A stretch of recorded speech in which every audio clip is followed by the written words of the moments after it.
nahmaduhu wa nasta'inuhu wa nastaghfiruh wa na'udzu billahi min syururi anfusina wa min sayyiati a'malina may yahdihillahu fala mudhillalah wa may yudlilhu falan tajida lahu waliyyan mursyida. Asyhadu an la ilaha illallah wahdahu la syarikalah wa asyhadu anna Muhammadan abduhu wa rasuluh la nabiyya wa la rasula ba'dah. Ikhwati fillah, ma'asyaral hadirin wal hadirat, Bapak Ibu-ibu yang dimuliakan Allah, mari sama-sama kita awali kajian kita dengan mengucapkan puji dan syukur kepada Allah Subhanahu wa taala. Alhamdulillah, pada pagi yang penuh berkah ini kembali kita dimudahkan oleh Allah Subhanahu wa taala untuk bermajelis, untuk berada di taman surga. Mudah-mudahan majelis ilmu yang kita ikuti pada pagi hari ini dan majelis ilmu yang kita ikuti pada setiap waktu itu membuat kita semakin dekat dengan surganya Allah Subhanahu wa taala. Karena memang berdasarkan kepada hadis Nabi kita mengatakan, man salaka tariqan yaltamisu fihi ilman sahalallahu lahu tariqan ilal jannah. Barang siapa yang menempuh satu jalan tujuannya untuk mencari ilmu, mendapatkan ilmu, maka Allah mudahkan baginya jalan menuju surga. Sama-sama kita juga harus bersalawat dan salam untuk Rasulullah sallallahu alaihi wasallam. Allahumma salli ala Muhammad wa ala ali Muhammad. Mudah-mudahan sosok figur yang paling mulia dari semua manusia yang ada itu hendaknya selalu kita tauladani. Kita harus mencoba untuk mengembalikan semua yang kita lakukan, semua yang kita katakan, kita ucapkan, hendaknya kita sesuaikan. Apakah itu menyalahi apa yang diajarkan oleh manusia yang paling mulia tadi atau tidak? Itu menjadi penting supaya kita selalu berada di atas kebenaran. Karena ketahuilah bahwa semua sikap, tindakan dan ucapan di akhirat kelak itu akan dipertanggungjawabkan di hadapan Allah Subhanahu wa taala. Kalau yang kita ucapkan ternyata menyalahi apa yang telah diajarkan oleh Rasul kita, bertentangan dengan yang telah diajarnya, maka itu pasti akan menyulitkan kita di hari hisab. Tapi kalau seandainya yang kita lakukan itu selalu sesuai, sejalan, mendukung apa yang telah diajarkan oleh Nabi kita, maka insya Allah semua itu akan memudahkan kita di hari hisab. Mudah-mudahan semua kita bisa mendapatkan syafaat, pertolongan dari Rasulullah Sallallahu Alaihi Wasallam atas izin Allah di hari akhir kelak. Amin amin ya rabbal alamin. Ikhwati fillah, ma'asyaral hadirin wal hadirat, rahimani Allah wa iyyakum. Kembali kita kepada kajian akidah, kajian tauhid. Sekarang sudah masuk dan sudah kita mulai pada subuh sebelumnya dengan satu poin yang berkaitan dengan rukun-rukun iman kita, yaitu al-imanu bil yaumil akhir, beriman dengan hari akhir. Kita sudah katakan bahwa sesungguhnya beriman kepada hari akhir itu berarti beriman atau percaya kepada tiga hal. Yang pertama, kita percaya dengan adanya hari berbangkit. Al-imanu bil ba'ats, bahwa sesungguhnya nanti semua manusia akan dibangkitkan kembali dari kuburnya, dikembalikan ruhnya, dan tidak ada ruh itu yang tertukar. Masing-masing ruh akan mencari jasad atau fisiknya yang telah kembali disempurnakan ciptaannya oleh Allah Subhanahu wa taala, sebagaimana dulu sempurna ciptaannya ketika hidup di dunia. Sedangkan yang kedua, setelah dibangkitkan itu, setelah dibangkitkan kembali, dihidupkan kembali, maka kita juga harus beriman dengan al-hisab wal jaza. Nanti akan ada hisab, ada hari perhitungan, hari di mana kebaikan-kebaikan kita itu ditimbang oleh Allah Subhanahu wa taala. Dihitung apakah yang lebih baik, yang lebih banyak kebaikannya, ataukah yang lebih banyak adalah keburukan dan dosa. Di sini memang ada perbedaan pandangan di kalangan para ulama. Yang ditimbang nanti itu apa? Itu dalam kajian akidah dibahas oleh para ulama. Apakah yang ditimbang itu catatan kita? Kan ada catatan terus bertambah. Ada yang catatan kebaikan yang bertambah, ada pula yang catatan keburukan yang bertambah. Nanti kita akan terima catatan itu, apakah dari tangan kanan kita ambil atau diambil dengan tangan kiri. Kiri kanan ini identik dengan baik dan buruk. Yang mengambil dengan tangan kiri berarti catatan keburukan itu lebih besar. Apakah catatan itu yang akan ditimbang atau apa? Sebagian mengatakan catatannya akan ditimbang. Ada lagi sebagian ulama mengatakan yang akan ditimbang itu amalan, bukan catatannya, tapi amalan kebaikan itu yang diletakkan dalam timbangan, dalam neraca itu.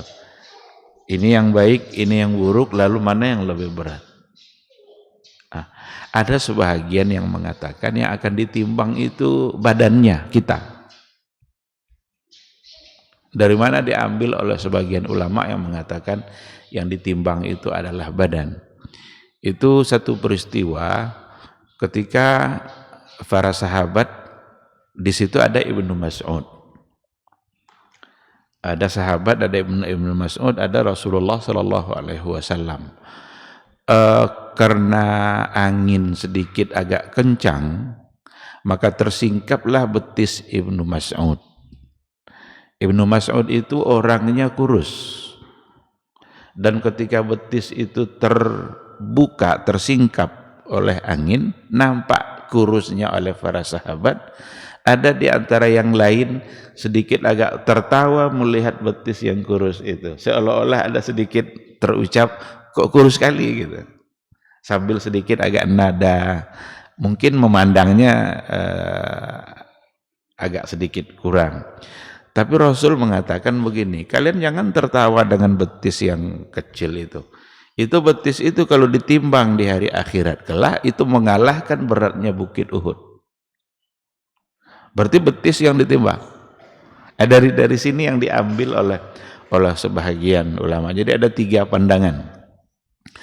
Amalnya, catatannya, atau kita langsung ditimbang. Terlepas dari perbedaan itu, karena ini adalah masalah gaib, nanti baru akan kita ketahui.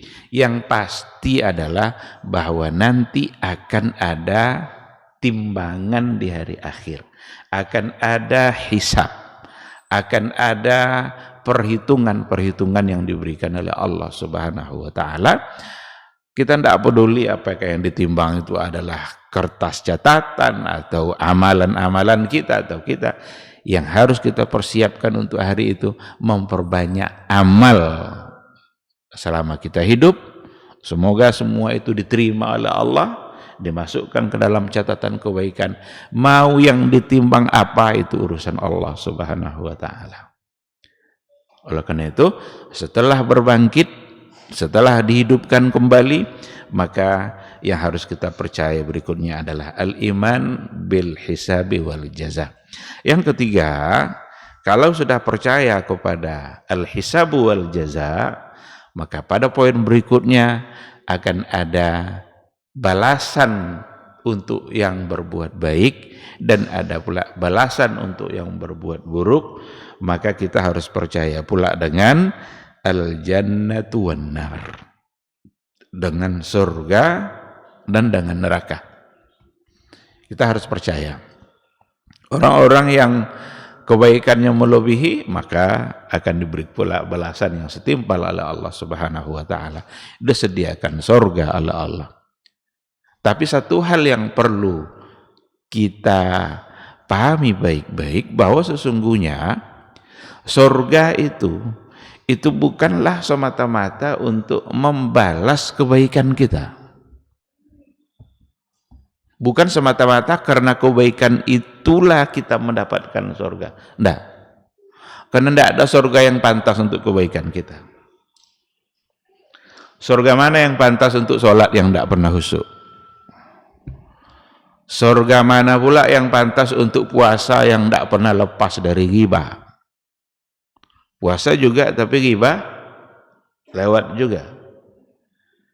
Surga mana pula yang pantas untuk zakat yang belum mulai bayar zakat lagi sudah masuk di Facebooknya? Anta ikhlas, anta tidak. Oleh karena itu surga bukanlah semata-mata sebagai balasan dari amal, tapi surga itu adalah karunia Allah untuk orang-orang yang berbuat baik. Bahkan ketika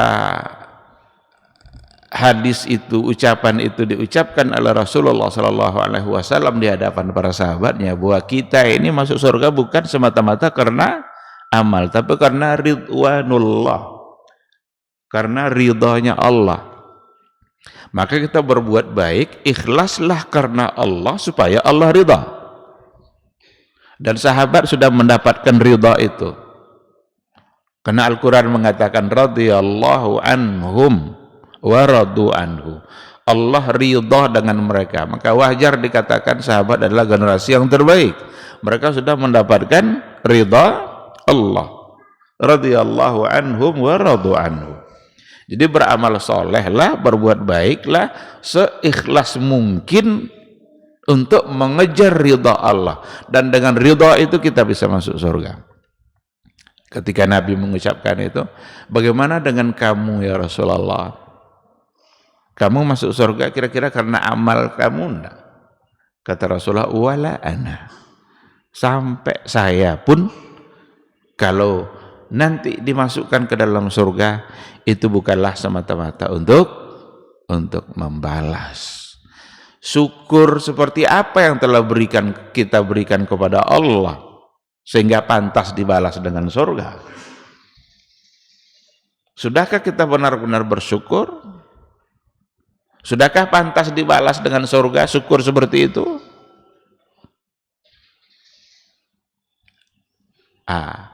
Ada satu kisah disampaikan oleh Nabi Shallallahu Alaihi Wasallam, kisah dari Bani Israel yang telah beramal selama 500 tahun.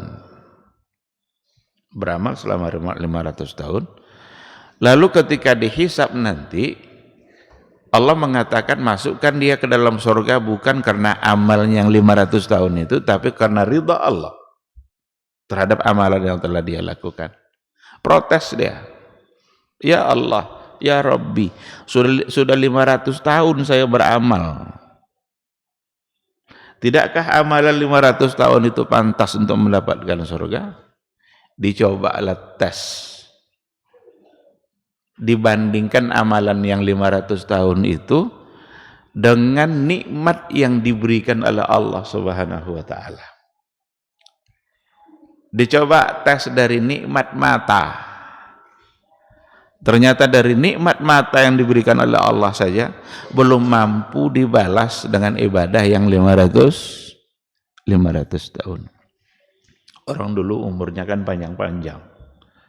Ada umurnya 600 tahun. Nabi Nuh dikatakan umurnya lebih kurang 1000 tahun lebih. Berdakwahnya saja dia 950 tahun. Itu umur berdakwahnya. Umur dia tentu tidak segitu.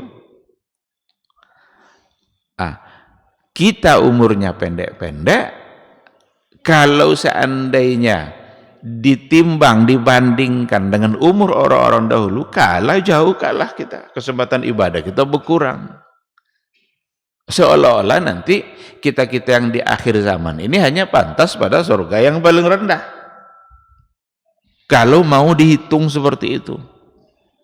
Tetapi justru kata Rasulullah sallallahu alaihi wasallam, nahnu al-akhiruna al-awwalun. Kita adalah orang-orang yang hidup di generasi terakhir, tapi kita adalah al-awwalun, generasi yang pertama masuk surga. Belum akan masuk surga umat manapun sebelum umat Rasulullah sallallahu alaihi wasallam memasuki surga itu. Itulah yang membuat Nabi tersenyum, karena harapan besar yang diberikan untuk umatnya, kemuliaan besar yang diberikan untuk umatnya. Nah, amalan yang sedikit tapi benar-benar ikhlas karena Allah, benar-benar dapat meraih ridha Allah, tidak mustahil dia akan mendapatkan surga yang tertinggi. Ada di antara sahabat, baru saja dia masuk Islam, baru dia mengucapkan 2 kalimat syahadat. Dengan syahadatain yang dia ucapkan, semangat syahadat yang ada di dalam jiwa dia, ketika datang perintah untuk berjihad di jalan Allah, langsung dia ikut dalam jihad itu, dan ternyata wafat pula dia dalam jihad itu. Apa kata Rasul? Huwa min ahlil jannah. Dia adalah ahli surga. Maka syahadat yang dia ucapkan tadi berarti syahadat yang mampu meraih ridha Allah subhanahu wa ta'ala. Maka jangan campuri sedikit pun syahadat kita dengan syirik. Jangan campurkan sedikit pun syirik.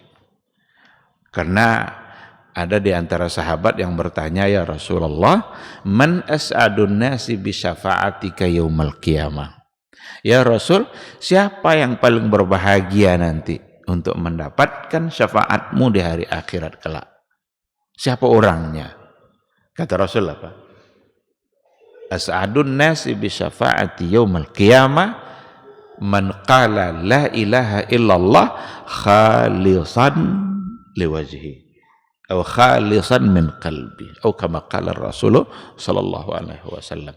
Yang akan paling berbahagia mendapatkan syafaatku nanti di hari akhir kelak, yang mengucapkan la ilaha illallah khalisan, tidak ada sedikit pun dicampuri dengan kesyirikan. Jadi waspadai betul perbuatan-perbuatan syirik, karena banyak sekarang kita digiring kepada satu perbuatan yang ternyata di dalamnya ada unsur-unsur kesyirikan. Meminta tolong itu benar-benar hanya kepada Allah.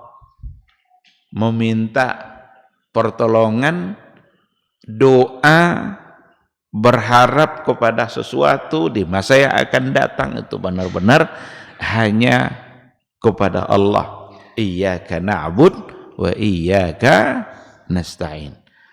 Oleh karena itu jangan dicampur-campurkan dalam doa kita itu selain daripada kita meminta kepada Allah subhanahu wa ta'ala. Jangan gunakan tawasul yang syirik dalam doa kita, karena itu hanya akan merusak makna la ilaha illallah yang ada di hati kita sendiri. Benar-benar kita meminta hanya kepada Allah. Kalau tawasulnya yang masyru' silakan.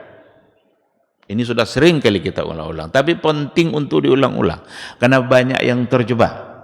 Kalau tawassulnya masyru', disyariatkan, dibolehkan, silakan. Minta didoakan oleh orang yang masih hidup, itu masyru'. Bertawassul dengan nama-nama Allah dan sifat-sifatnya, itu masyru'. Bertawassul dengan amal soleh kita sendiri, masyru'. Ada hadisnya. Dan 3 itu hanya yang masyru' itu. Tapi kalau sudah selain dari yang 3 itu, berarti itu merupakan sesuatu yang menyimpang. Apa contohnya? Minta doa kepada orang yang sudah mati, atau minta disampaikan doanya kepada Allah oleh orang yang sudah mendahuluinya. Orang-orang yang sudah mendahului kita itu perlu doa dari kita. Jangan rusak kecerdasan akal kita. Masa orang hidup pula yang minta sama orang yang mati? Orang yang sudah meninggal adalah orang yang butuh kepada doa kita. Kita yang harus mendoakan dia.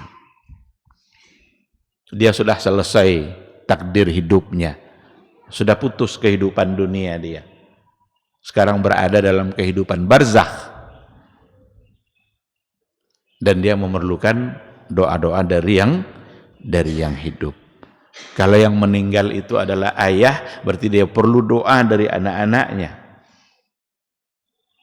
Bukan malah anak itu yang datang ke kubur orang tuanya minta restu ketika dia mau umrah, ketika dia mau nikah. Datang ke kubur ayahnya, ibunya, ayah restui pernikahan saya. Restu apa yang mau dia berikan?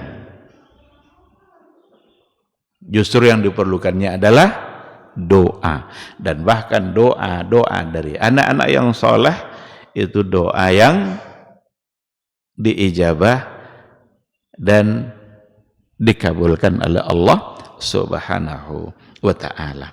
Jadi ikhwati fillah, percaya dengan adanya surga, percaya dengan adanya neraka, karena itu adalah bagian dari beriman kepada al-yaumil akhir, hari akhir. Baik, sekarang kita akan lanjutkan dan masih poin berhubungan dengan yang dihubungkan nanti dengan beriman kepada hari akhir itu, selain dari yang tiga tadi. Tadi hanya kan berbangkit, kemudian ada hisab, kemudian ada al-jannah wan nar. Sekarang wa yaltahiqu bil imani bil yaumil akhir al-imanu bi kulli ma yakunu ba'dal maut. Dihubungkan juga nanti dengan beriman kepada hari akhir itu al-imanu bi kulli ma yakunu ba'dal maut. Percaya dengan segala sesuatu yang akan terjadi setelah kematian. Apa saja itu contohnya? Yang pertama di antaranya fitnatul qabri, fitnah kubur. Dan yang kedua azabul qabri, azab kubur. Jadi ada fitnah kubur, ada azab kubur. Apa bedanya? Fitnatul qabri wa hiya su'alul mayyit ba'da dafnihi. Yang dimaksud dengan fitnah kubur itu adalah su'alul mayyit ba'da dafnihi. Pertanyaan yang akan disampaikan kepada orang yang sudah meninggal ba'da dafnihi, setelah dia dikuburkan. Mungkar dan nakir. Ada malaikat yang diciptakan oleh Allah Subhanahu wa ta'ala, mungkar dan nakir, yang memang tujuannya, tugasnya yang dibebankan kepada dia adalah untuk memberikan pertanyaan kepada orang yang sudah dikubur. Apa pertanyaannya itu? Pertanyaannya an rabbihi wa dinihi wa nabiyih. Dipertanyakan kepada yang sudah dikuburkan itu tentang siapa Rabbnya, apa agamanya, dan siapa nabinya. Fayuthbitullahu alladzina amanu bil qawli tsabit. Orang-orang yang beriman, orang-orang yang menunjukkan ketaatannya kepada Allah selama kehidupan di dunianya, orang-orang yang jauh dari kedurhakaan-kedurhakaan kepada Allah Subhanahu wa ta'ala, yuthbitullah, Allah akan berikan ketetapan hati bil qawli tsabit, dengan jawaban yang tetap, jawaban yang pasti. Fayaqulu, maka dia akan maka orang-orang beriman itu akan mengatakan Rabbi Allah, Rabb saya adalah Allah, wa dinil Islam, dan agama saya adalah Islam, wa nabiyyi Muhammadun sallallahu alaihi wasallam, dan nabi saya adalah Muhammad sallallahu alaihi wasallam. Wa yudhillullahu zalimina fayaqulul kafir ha la adri. orang-orang yang tersesat, orang-orang yang kafir, orang-orang yang menolak untuk beriman kepada Allah, maka dia tidak mampu untuk menjawab itu. Dalam satu riwayat itu dikatakan fayaqulul kafir, orang kafir nanti ketika ditanya man rabbuka, man nabiyuka, ma dinuka, dia hanya mengatakan ha la adri. Ha itu kan gambaran dari kebingungan. Bingung dia. Apa ini pertanyaan ini? La adri, saya tidak tahu. Orang yang tidak mampu menjawab pertanyaan man rabbuka, dia akan mendapatkan siksaannya. Dan itulah fitnatul qabr. Pertanyaan-pertanyaan tadi itu. Dan kalau ditengok pertanyaannya, mudah sekali. Tapi ini bukan sesuatu yang bisa dihafal-hafal. Hafal aja lah 3 pertanyaannya. Siapa nabimu, siapa Rabbmu, apa agamamu. Kalau sekarang ditanya, iya mudah. Mudah dalam bentuk jawaban lisan.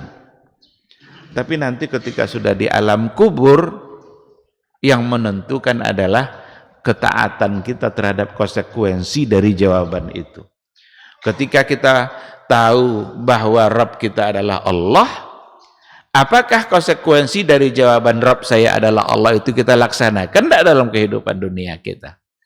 Kalau sudah tahu kita bahwa Rabb kita adalah Allah, berarti satu-satunya yang kita taati hanyalah Allah Subhanahu wa ta'ala. Kalau seandainya kita mentaati makhluk yang ternyata ketaatannya itu mendurhakai Allah, mentaati makhluk itu dalam rangka mendurhakai Allah, berarti sudah cedera makna Rabbi Allah dia tadi itu. Pengakuannya bahwa Rabbku adalah Allah, lalu ternyata perbuatannya menyimpang melakukan hal-hal yang dimurkai oleh Allah, berarti itu tidak sejalan antara lisan dengan hati dan lisan dengan tindakan. Bisa-bisa dia menjadi orang-orang yang munafik. Maka orang-orang ketika mengatakan Rabbi Allah, ketika mengatakan Nabi Muhammad, Nabi saya adalah Muhammad, Muhammad adalah Rasulullah utusan Allah, ada konsekuensi dari ucapan itu. Apakah dia melaksanakan konsekuensi itu dalam kehidupan dia? Saat dia mengatakan Muhammad itu adalah utusan Allah, Nabi saya adalah Muhammad sallallahu alaihi wasallam, berarti ada konsekuensi bahwa sesungguhnya ibadah yang saya lakukan, saya hanya ikut Rasul yang diutus oleh Allah Subhanahu wa ta'ala. Apapun yang saya lakukan dalam kehidupan dunia saya, tujuannya adalah untuk mentaati apa yang telah diatur oleh Rasul yang diutus oleh Allah Subhanahu wa ta'ala. Maka orang-orang kafir mengatakan ha la adri. Wa yaqulul munafiq awil murtab, sedangkan orang-orang munafik juga mengatakan la adri, saya tidak tahu. Sami'tun nasa yaquluna syai'an faqultuhu, saya dengar orang dulu bilang begini, saya ikut pula untuk mengucapkannya.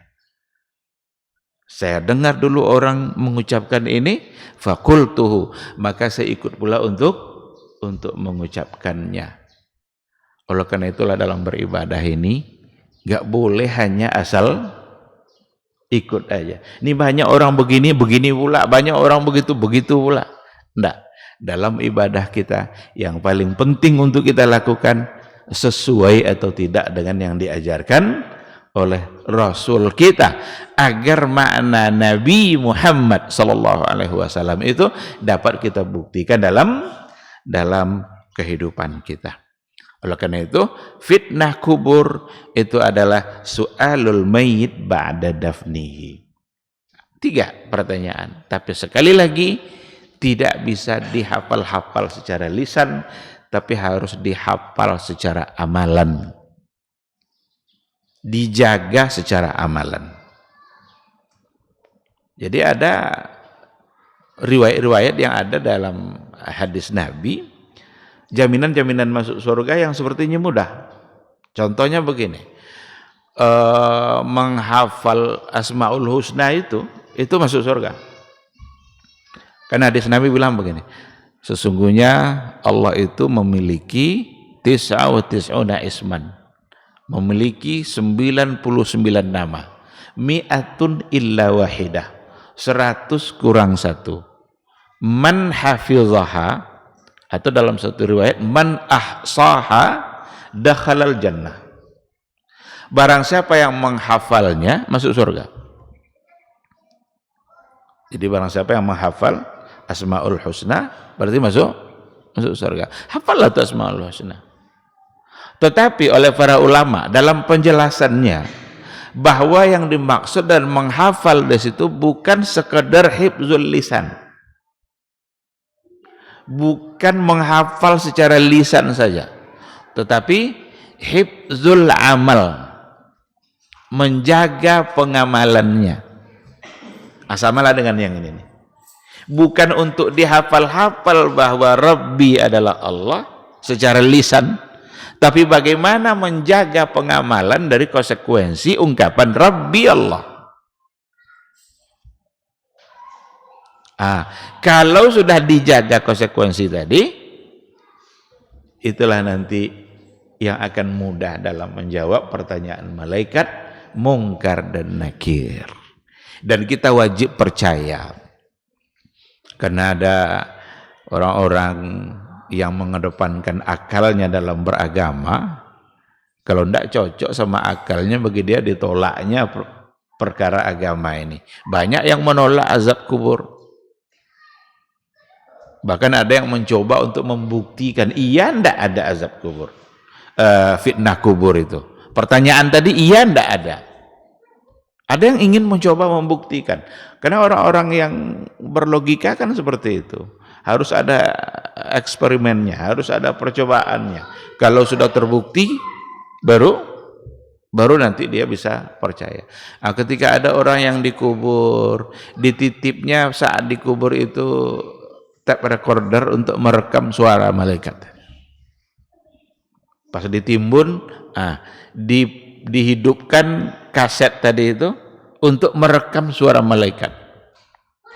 Nanti sore digali kembali, diambil kaset itu diputar ulang, tidak ada nih suara malaikat gitu. Kalau memang ada, pasti akan direkam oleh alat ini. Ini orang-orang yang orang-orang yang mengedepankan akal dia dalam beragama. Akal itu sangat penting dalam kehidupan, tapi wajib tunduk pada syariat. Akal itu penting. Apa bukti akal itu penting? Orang yang tidak berakal tidak ada ketentuan hukum bagi dia. Maka akal penting. Dan jangan rusak akal kita. Setiap perbuatan yang merusak akal, Allah akan larang. Haram hukumnya melakukan sesuatu jika bisa merusak akal pikiran kita. Karena akal harus sehat. Maka akal itu penting sekali. Tetapi akal wajib tunduk pada syariat. Oleh karena itu, ketika ada nas, ketika ada wahyu, ada Al-Qur'annya, ada hadisnya, Nabi dalam hadis-hadisnya menjelaskan bahwa akan ada pertanyaan malaikat di alam kubur kelak. Kita orang-orang beriman tinggal percaya, wajib mengimaninya, sejalan cocok atau tidak dengan logika akal itu bukan urusan kita. Yang penting kewajiban kita adalah untuk percaya. Yang kedua, azabul qabr. Ada azab kubur, ada pula nikmat kubur. Jadi azabul qabri wa na'imu. Adil Allah Subhanahu wa taala. Ada orang-orang yang mendapatkan azab kubur, ada pula orang-orang yang mendapatkan nikmat kubur. Fayakunu al-azabu lil-zalimina minal munafiqina wal kafirin. Maka azab kubur itu untuk orang-orang yang zalim, dari golongan orang-orang yang munafikin dan dari golongan orang-orang yang kafirin. Apa kata Allah Subhanahu wa taala? Walau tara idz zalimuna fi ghamaratil mauti wal malaikatu basitu aydihim akhriju anfusakumul yawma tujzauna adzabal huni bima kuntum taquluna 'ala Allahi ghairal haqq wa kuntum an ayatihi tastakbirun. Ini sindiran bagi orang-orang yang durhaka kepada Allah, orang-orang yang durhaka, orang-orang yang tastakbirun, sombong, angkuh. Salah satu dari bentuk kesombongan itu adalah tidak taat kepada aturan Allah. Berarti sombong dia di hadapan Allah Subhanahu wa taala. Karena taat itu menunjukkan kerendahan hati kita. Kalau taat kita kepada satu peraturan, berarti kita tunduk kepada itu dan kita merendahkan diri kita di hadapan aturan itu. Tapi kalau kita membangkang dan satu aturan, berarti di situ ada keangkuhan. Sekarang Allah bilang ini haram, kita bilang tidak haram. Atau bukan bilang tidak haram, tetap juga dibilang haram, tetapi tetap aja melaksanakan hal-hal yang dilarang oleh Allah. Berarti ada keangkuhan, ada kesombongan. Orang-orang seperti itulah berarti dia menzalimi dirinya sendiri. Dan orang-orang seperti itu akan mendapatkan azabnya, azabul qabr. Dan berdasarkan kepada hadis, ada dalam satu riwayat yang terang-terang di situ menunjukkan adanya azab kubur. Ketika Rasulullah SAW bersama para sahabatnya, beberapa orang sahabat melewati dua kuburan. Kemudian Nabi berhenti sejenak. Nabi tentu saja berdasarkan kepada wahyu, karena beliau adalah Rasul, tentu ngomongnya berdasarkan wahyu. Wa ma yantiqu 'anil hawa in huwa illa wahyun yuha. Nabi berhenti sejenak. Ternyata ada dua kuburan, yang dua kuburan itu orang yang di dalamnya sedang diazab.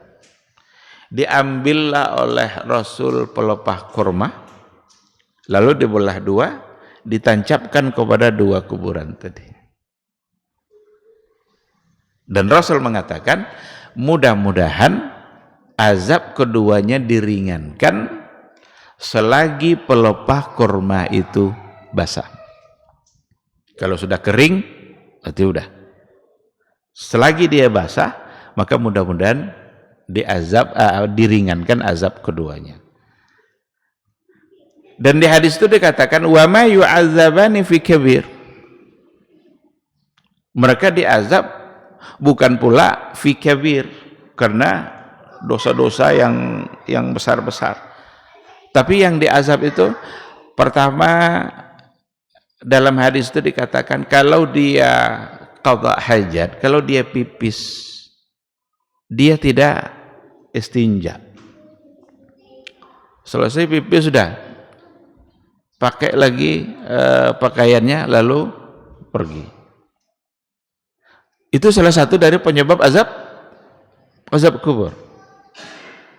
Dan yang kedua, orang yang keliling-keliling kemana-mana, pergi rumah fulan, pergi rumah sini, pergi rumah tetangga ini, tujuannya untuk menyebarkan fitnah. Sampai rumah ini ngomong-ngomong, sampaikan pula fitnah. Pergi pula ke rumah sebelah, ngomong-ngomong, sampaikan pula fitnah. Dua itulah ternyata berdasarkan hadis itu diantara yang menyebabkan adanya azab kubur. Satu yang pipis, yang qadha hajat, pipis lalu tidak bersih-bersih. Apakah ada orang seperti itu?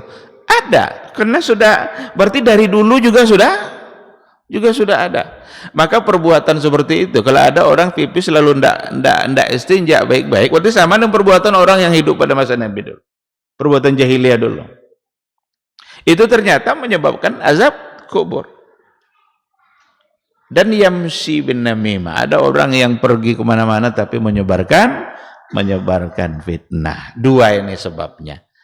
Terang sekali hadis itu menunjukkan adanya azab kubur. Dia letakkanlah pelepah kurma yang masih hidup, kemudian dikatakan oleh Nabi mudah-mudahan azabnya diringankan selagi pelepah kurma itu basah. Ada yang mengambil dari hadis itu beberapa hal, tetapi dibantah oleh ulama yang lain. Apa contohnya? Kenapa dikatakan bahwa pelepah kurma itu masih basah? Kalau masih basah berarti masih hidup. Karena pohon pun itu bisa bertasbih. Jadi katanya diringankan azabnya selagi pelepah korma itu masih basah karena pelepah korma itu bertasbih. Kalau pelepah korma aja bertasbih di kubur itu bisa menyebabkan ringan azab kubur, apalagi kalau manusia yang membaca Al-Quran itu bertasbih. Dijadikanlah riwayat ini untuk alasan bahwa sampai di kuburan mesti baca atau bertasbih. Tetapi ditolak pemahaman seperti itu. Ada di antara ulama yang memahami seperti itu, mengambil hukum dengan cara istimbat seperti itu, tapi itu hanya istimbat. Disimpulkan dengan cara seperti itu. Dibantah oleh ulama yang lain. Apa katanya? Seperti yang pernah dikatakan oleh Ahmad Syakir dalam tahqiq ketika ia mentahqiq kitab Umdatul Ahkam. Istimbat itu tidak bisa diterima. Kenapa demikian? Karena kalaulah memang membaca Al-Quran di kuburan itu bisa menyebabkan ringan azab kubur, kenapa Nabi tidak langsung baca aja? Kenapa mesti pelepah korma ditancap-tancapkan? Kan seharusnya duduklah Nabi sebentar, baca aja sedikit ayat apa gitu. Atau baca aja subhanallah, subhanallah, subhanallah, duduk sebentar. Ringan azabnya. Tapi Nabi tidak melakukan itu. Jadi istimbat yang tadi itu salah oleh sebagian ulama, tidak pada tempatnya. Karena kalau memang itu artinya, maka Nabi lah yang paling berhak untuk langsung membacanya. Tapi Nabi tidak baca. Yang kedua, perbuatan tadi itu min khususiyatin Nabi, itu kekhususan yang ada pada Nabi kita karena dia mendapatkan wahyu. Tidak ada satupun sahabat-sahabat Nabi yang setelah Nabi melakukan itu, lalu sahabat-sahabat yang lain juga mencari-cari kuburan keluarganya. Dia kan, oh kalau begitu nggak mesti pelepah kurma yang basah kan? Tapi tidak ada di antara sahabat yang melakukan hal yang sama untuk kuburan-kuburan yang lain. Berarti itu bukan panduan untuk dilaksanakan. Karena kalau panduan yang untuk dilaksanakan, berarti akan diikutkan perbuatan yang sama oleh sahabat. Tapi tidak ada satupun riwayat yang mengatakan sahabat melakukan itu. Yang ketiga, Nabi melakukan hanya sekali itu saja. Tidak ada lagi riwayat yang mengatakan di hari-hari berikutnya kalau Nabi melewati satu kuburan, maka Nabi melakukan itu. Hanya melakukan satu kali saja. Nah, oleh karena itu, apa yang dilakukan oleh Nabi tadi bukanlah sesuatu yang untuk diistimbatkan seperti tadi, karena tidak didukung oleh alasan-alasan yang lain untuk mengistimbatkan hukum seperti itu. Yang ada justru argumentasi kebalikannya, yang ternyata itu hanyalah khusus untuk Rasulullah SAW. Hanya Rasulullah yang tahu kalau seandainya yang di dalam kubur itu sedang diazab. Nah, kalau kita melakukannya untuk kuburan keluarga kita, jangan-jangan kita sedang berburuk sangka. Apa buruk sangkanya? Kita menyangka dia sedang diazab. Sementara yang kita inginkan, yang selalu kita doakan, dia bebas dari azab. Berarti sudah berburuk sangka kita kepada orang yang ada dalam kubur. Kalau Nabi, dia tahu berdasarkan wahyu. Wahyu tentu saja benar, karena Allah yang menyampaikan, mungkin melalui Jibril. Tidak ada satupun hal-hal yang gaib yang diketahui oleh Nabi kecuali Allah yang memberitahukan. Karena la ya'lamul ghaiba illallah. Tidak ada yang tahu yang gaib itu kecuali hanya Allah Subhanahu wa taala. Ikhwati fillah, ma'asyaral hadirin wal hadirat, rahimani Allahu wa iyyakum. Nah, jadi inilah beberapa hal ya yang dihubungkan nanti dengan beriman kepada hari akhir. Semua yang akan terjadi ba'dal maut itu sebagai konsekuensi nanti dari beriman kita kepada hari akhir. Kita juga wajib percaya jika memang datang dari hadis-hadis yang sahih. Nanti akan ada titian sirat. Ada. Dan kita wajib mempercayainya. Sesuai dengan yang disampaikan oleh Rasulullah sallallahu alaihi wasallam. Nanti akan ada haud. Ada telaga Rasul. Di mahsyar itu ada telaga Nabi kita. Dan kata Rasul dalam hadisnya itu, ana faratukum fil haud. Saya tunggu-tunggu kalian di telaga. Jadi Rasul nunggu-nunggu umatnya di telaga. Termasuk kita mudah-mudahan adalah orang yang ditunggu oleh Nabi. Yang datang dikasih minum. Diambil oleh Nabi langsung minuman itu, lalu kita ambil pula dari Nabi dan kita minum. Man syariba minhu lam yazma abadan.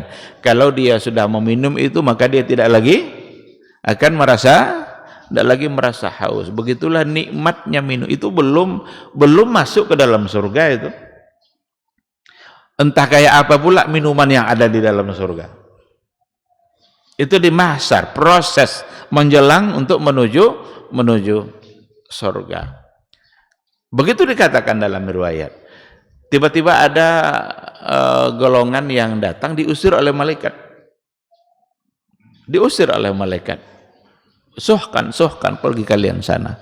Kata Rasul, kenapa diusir? Bukankah dia adalah umatku? Jadi ketika diusir oleh malaikat, itu kan umat saya, kenapa diusir? Dari mana Nabi tahu umatnya? Nabi mengetahui umatnya nanti min athari wudu, dari bekas-bekas wudu. Karena wudu yang kita lakukan itu akan berbekas nanti pada saat di akhirat, membuat kita muka menjadi bercahaya.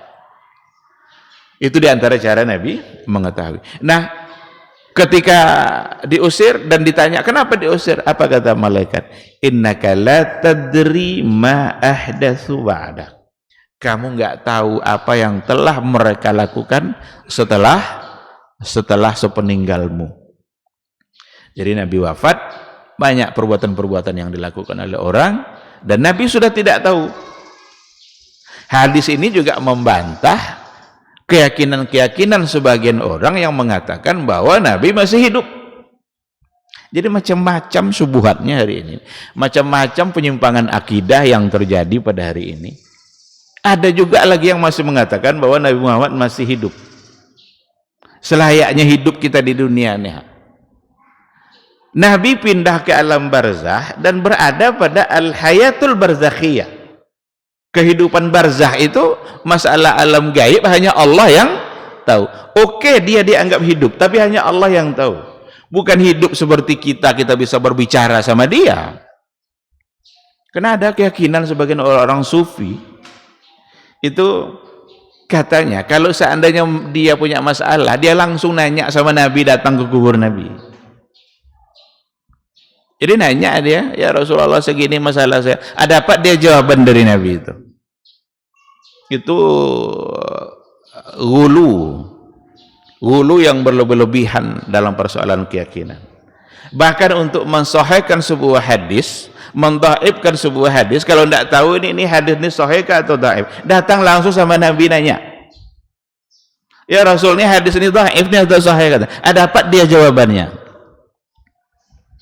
Ini kebohongan-kebohongan dalam beragama yang ada pada sebahagian orang-orang sufi. Tentu saja tidak mungkin lagi karena Nabi sudah wafat.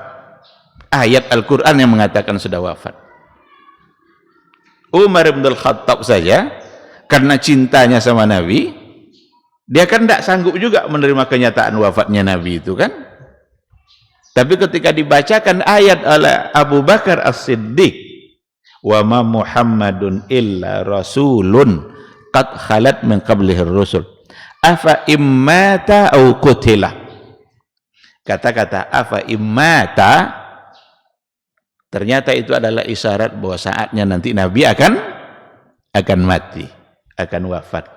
Pingsanlah Umar ketika itu, ketika dia sadar kembali, seolah-olah saya tak pernah mendengar ayat ini. Barulah yakin bahwa Rasul sudah wafat. Karena Rasul sudah wafat, sahabat-sahabat ketika menghadapi persoalan besar, tidak ada satupun tuh yang nanya sama Nabi langsung. Masa orang-orang sufi hari ini pula yang ngaku-ngaku nanya langsung sama Nabi? Apa lebih mulia pula mereka daripada sahabat-sahabat dulu?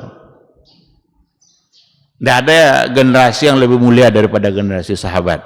Tapi ketika Rasul sudah wafat, mereka terima kenyataan itu dan mereka tidak pernah lagi meminta kepada Nabi karena Nabi memang sudah wafat.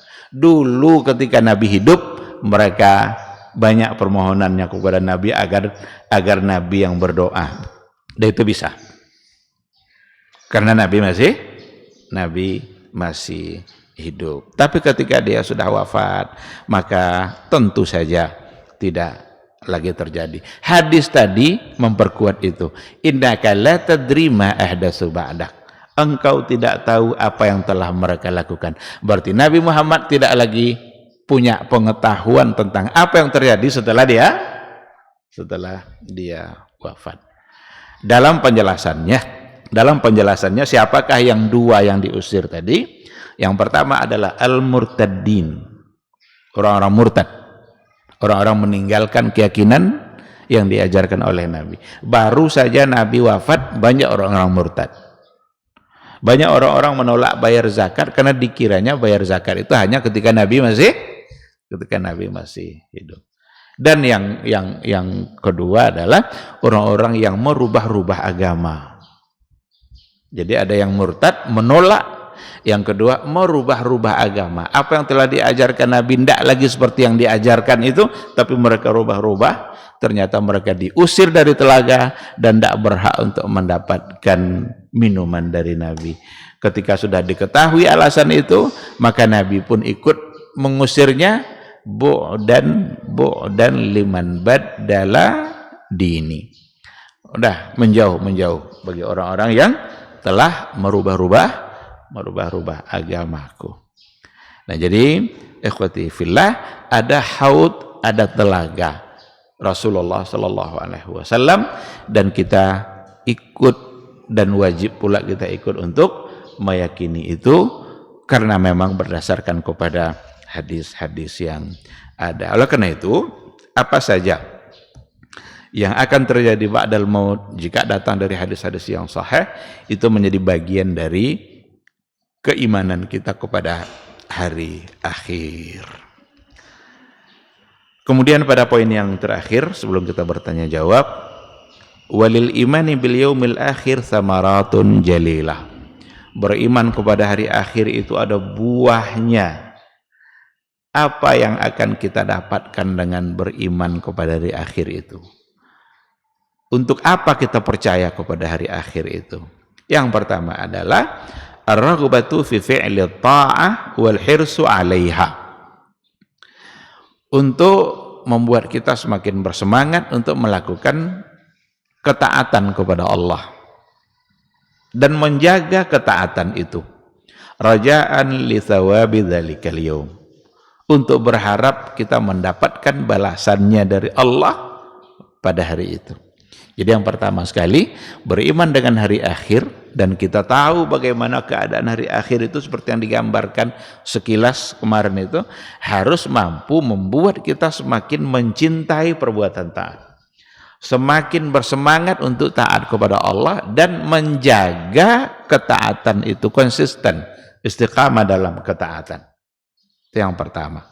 Yang kedua, ar-rahbatu 'inda fi'lil ma'siyah. Harus muncul rasa takut kita ketika kita berbuat maksiat. Pada saat kita berbuat maksiat kepada Allah, harus muncul rasa takut kita. Karena akan ada hari akhir di mana kita dibalas dan mempertanggungjawabkan semua yang telah kita lakukan.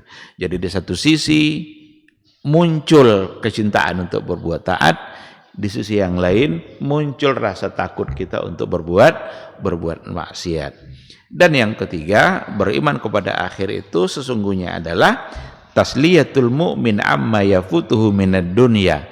itu sebagai sesuatu yang menggembirakan bagi orang-orang mukmin, bagi apa yang luput baginya di kenikmatan dunia. Ada orang yang demi ketaatannya kepada Allah, dia siap untuk meninggalkan kesenangan-kesenangan dunia.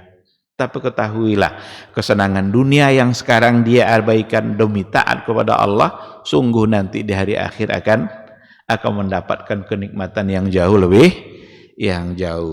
lebih besar.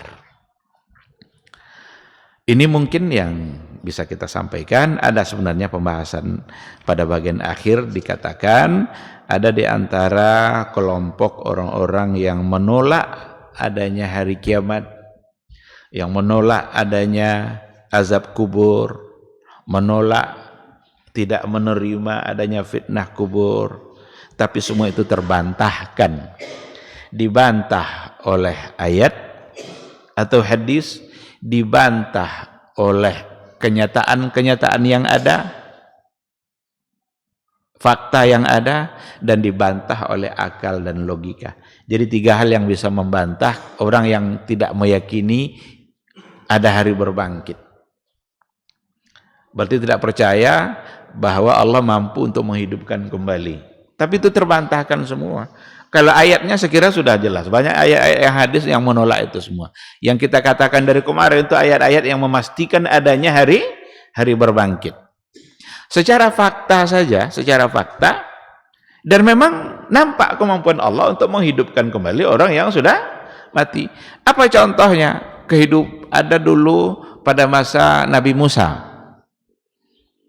Untuk mengetahui siapa pembunuh ini, ya kan? Terjadilah dialog itu dengan orang-orang yang orang-orang Yahudi itu. Diminta mereka untuk mencari sapi. Lalu mereka nanya, ini sapi ini apa warnanya? Udah dapat warnanya, apa sifat-sifatnya? Itulah tipe orang-orang Yahudi yang memang banyak tanya dalam setiap perintah, sehingga menyulitkan dia sendiri. Untuk kemudian orang hidup itu bisa orang yang sudah mati bisa kembali hidup. Kalau dalam keadaan di dunia begitu saja Allah sudah buktikan, apalagi nanti di akhirat kelak. Dan itu di antara fakta, di mana orang-orang yang memang sudah mati itu tidaklah mustahil bagi Allah untuk kembali menghidupkan. Kisah Uzair itu dimatikan 100 tahun. Dimatikan dia dalam 100 tahun, nanti kemudian dia hidup kembali. Berarti yang sudah mati bisa hidup. Itu contoh-contoh memperkuat keyakinan. Padahal adanya ayat saja itu sudah cukup bagi orang-orang beriman. Adanya ayat dan hadis saja itu sudah cukup untuk meyakini adanya hari berbangkit. Tetapi orang-orang yang ingkar kepada Allah, dia perlu bukti-bukti yang lain. Maka ditambahlah dengan fakta-fakta dalam kehidupan. Ini pada bagian terakhir yang sekira kita tidak perpanjang. Mudah-mudahan apa yang kita bahas pada 2 pertemuan ini tentang hari akhir bisa menambah keimanan kita, keyakinan kita, menambah semangat ibadah kita, serta membuat kita semakin takut mendurhakai Allah Subhanahu wa ta'ala. Ketahuilah, tidak ada satupun yang luput dari catatan malaikat Allah. Semua di hari akhir kelak akan ada hisabnya dan akan ada pertanggungjawabannya. Demikian, terima kasih. Berarti masih tersisa 1 poin, insya Allah kita bahas pada pertemuan yang akan datang. Beriman kepada takdir, beriman kepada qadar Allah Subhanahu wa ta'ala. Terima kasih. Mungkin ini kajian kita. Kalau seandainya ada yang perlu untuk dipertanyakan, dipersilakan.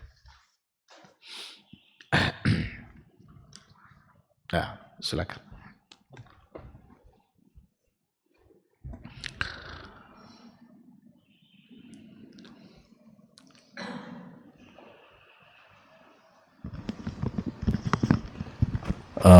Bismillahirrahmanirrahim. Assalamualaikum warahmatullahi wabarakatuh. Assalamualaikum warahmatullahi wabarakatuh.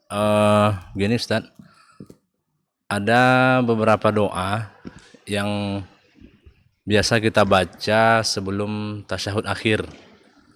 Nah, salah satu doa itu kan adalah meminta perlindungan dari azab kubur. Nah, kalau tidak salah redaksinya, Allahumma inni a'udzubika min azabil jahannam, Min azabi jahannam min azabil wa qabri. a'udzubika min azabil qabr. Ya, dan seterusnya itu Ustaz. Nah, pertanyaannya gini Ustaz, apakah doa tadi itu bisa sekaligus mencakup yang fitnah kubur sebelumnya? Dan apakah jika seseorang terbebas atau terlepas dari fitnah kubur, dia juga bisa terlepas dari azab kubur? Demikian Ustaz. Assalamualaikum warahmatullahi wabarakatuh. Ya. Waalaikumsalam warahmatullahi wabarakatuh. Ada satu riwayat dan di dalamnya ada doa di mana kita diminta untuk membaca doa itu khususnya fi duburi kulli salah, pada setiap akan mengakhiri salat. Maka para ulama mengatakan itu dibaca sebelum kita salam, setelah kita bertahiyat. Allahumma inni a'udzubika min azabi jahannam wa a'udzubika min azabil qabr wa a'udzubika min fitnatil mahya wal mamat wa a'udzubika min fitnatil masihid dajjal. 4 hal kita diminta. Di antara doa itu berlindung kepada Allah agar kita lepas dari azabnya neraka jahanam dan lepas dari azabnya kubur. Hadis ini yang ada di dalam doa yang ada di dalam hadis ini salah satu dari dalil yang memastikan adanya azab kubur. Yang salah satu contohnya adalah tadi 2 persoalan, dan ada contoh-contoh yang lain berdasarkan kepada riwayat yang juga akan menyebabkan mendapatkan azab kubur. Apa yang ada dalam riwayat yang lain itu hutang. Di antaranya hutang yang tidak dibayar. Salah satu dalilnya ketika Rasulullah SAW sudah maju untuk mengimami jenazah salah seorang sahabat, Nabi mundur. Tidak jadilah saya mengimami, kalian aja yang menyolatkan. Karena ternyata diberitahu bahwa dia masih punya hutang.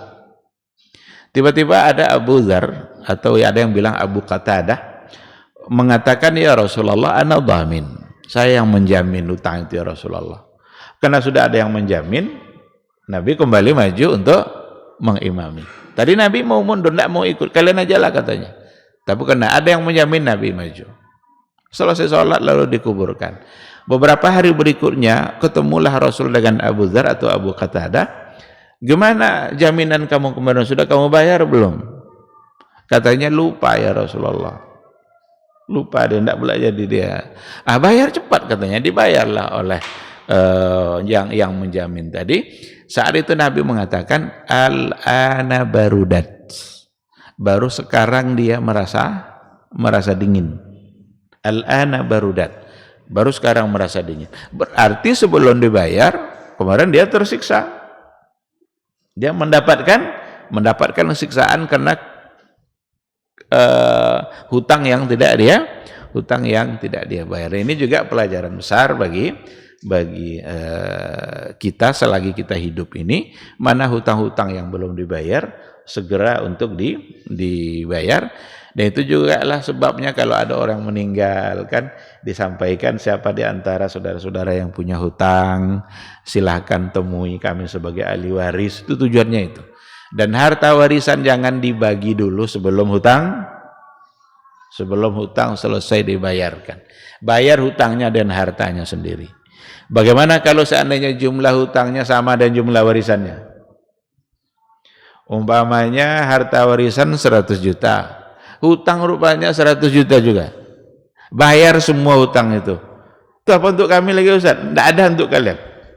Berarti dia tidak punya warisan lagi, karena habis untuk bayar untuk bayar hutang. Karena kalau sudah dibagi dulu harta itu kepada anak-anaknya, baru dibayar hutang orang tuanya, payah bayar hutang orang tua. Apalagi ketika harta sudah dianggap menjadi milik sendiri. Maka balik kepada hadis yang tadi, itu salah satu dari hadis yang memastikan adanya azab kubur. Lalu bagaimana dengan fitnah kubur? Fitnah kubur itu soalnya, pertanyaan yang tadi itu yang dimaksudkan dengan fitnah kubur. Apa yang akan didapatkan nanti untuk azab kubur tentu lebih luas dari itu. Karena azab kubur itu disebabkan oleh berbagai hal. Sekarang barangkali bisa dia selamat dia dari fitnah kubur. Tapi ada perbuatan-perbuatan dia yang ternyata sebagai sebab untuk mendapatkan azab kubur. Maka bisa saja dia mendapatkan azab kuburnya dengan sebab perbuatan yang ada pada contoh hadis yang tadi itu. Nah, kita sebagai orang-orang beriman memohon untuk terbebas dari keduanya, diselamatkan baik dari fitnah kubur maupun dari azab kubur. Jadi azab kubur itu lebih luas cakupannya kena asbab yang lain. Sedangkan fitnatul qabr itu hubungannya memang dan su'alul malaika ba'da dafnil mayit.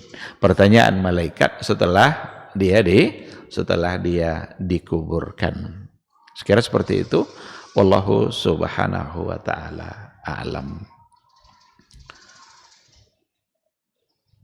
Ada yang lain? Baik, saya kira cukup ya. Kalau tidak ada lagi, mudah-mudahan apa yang kita bahas pada pagi hari ini bisa menjadi ilmu bagi kita dan bisa menambah iman kita. Semoga kita selalu semakin taat kepada Allah Subhanahu wa taala dan perbanyaklah doa agar kita terbebas dari azab kubur dan terbebas pula dari siksaan-siksaan yang disebabkan oleh fitnah kubur karena tidak mampu menjawab. Tetapi sekali lagi perlu diingatkan terus, pertanyaan itu enggak cukup untuk dihafal-hafal, tetapi penjagaan secara amalia dalam kehidupan keseharian itu yang membuat kita nanti bisa selamat dan bisa menjawab pertanyaan malaikat itu. Terima kasih. Subhanakallahumma wa bihamdika asyhadu an la ilaha illa anta astaghfiruka wa atubu ilaik. Wassalamualaikum warahmatullahi wabarakatuh.